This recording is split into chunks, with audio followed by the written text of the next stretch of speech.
first up, let's talk about the topper. Now, on the original project, we mentioned using a 3/4 inch sheet of 24 by 24 inch plywood, which I would second. That's a great suggestion. However, I did not do that.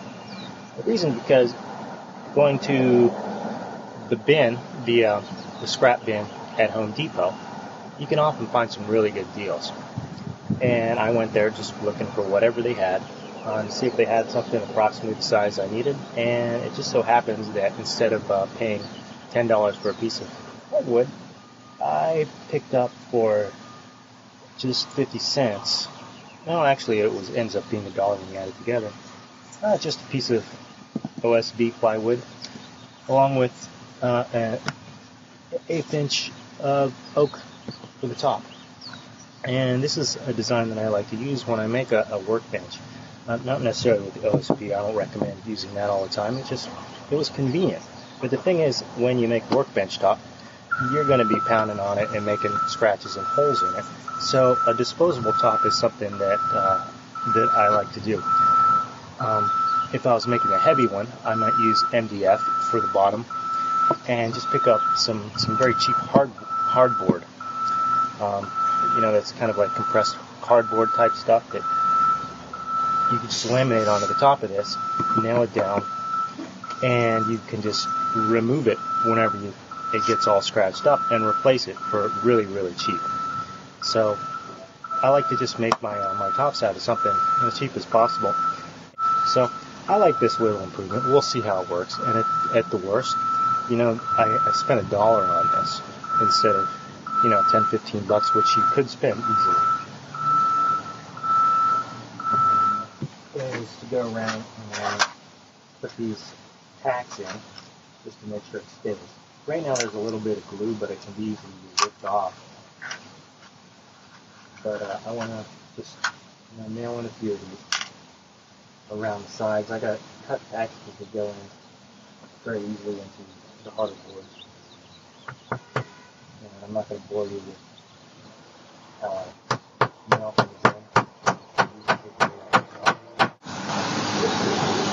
So the next order of business is how we're going to connect the top to the workbench. Now, of course, it seems like, common sense would just say, why not just drill some holes into here, through here, and secure them at the bottom. And that's fine. That's basically what the original project said to do. They recommend using these toggle bolts. And there's a couple of issues here. Well, let's just address that because I brought it up. For one thing, I wanted this to be more of a temporary sort of thing. I mean, even more temporary than that.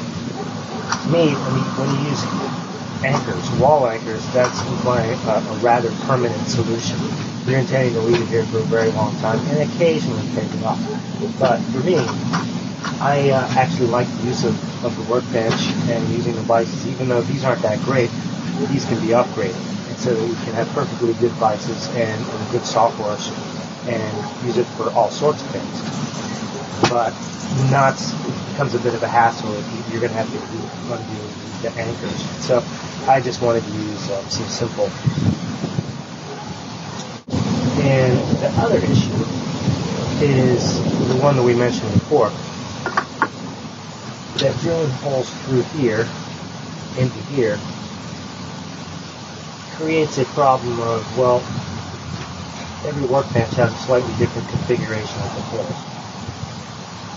And in fact, I did check, and this bench has completely different configuration than the Black Decker Workmate. So that's just not going to work. I wanted to come up with a more universal solution. So, at least in terms of a flexible solution, I like the idea that it came up so far. It was basically to put a 1x2 underneath it and secure it straight through using the wing nut and bracing it to the table. And we'll do that in two parts, here and here. And that opens is up an interesting possibility of integrating the drawer into that solution. So if we were to set this here, we could conceivably attach a drawer to the sides of this on both sides. So that we have a drawer that can open. And that's why I've also included a couple of screws. It'll make it really easy. Just set the screws inside there, and you'll be able to set the drawer, if things go right, just right into the groove, like that. There's one other issue that I'm concerned about, and I'll be thinking about it while I'm doing this. And it's possible that this will veer in a completely different direction, depending on how this part of it goes. But for right now, what I'm going to try to do is just cut these to length, figuring out the appropriate length for them, and we'll get back to you in a moment.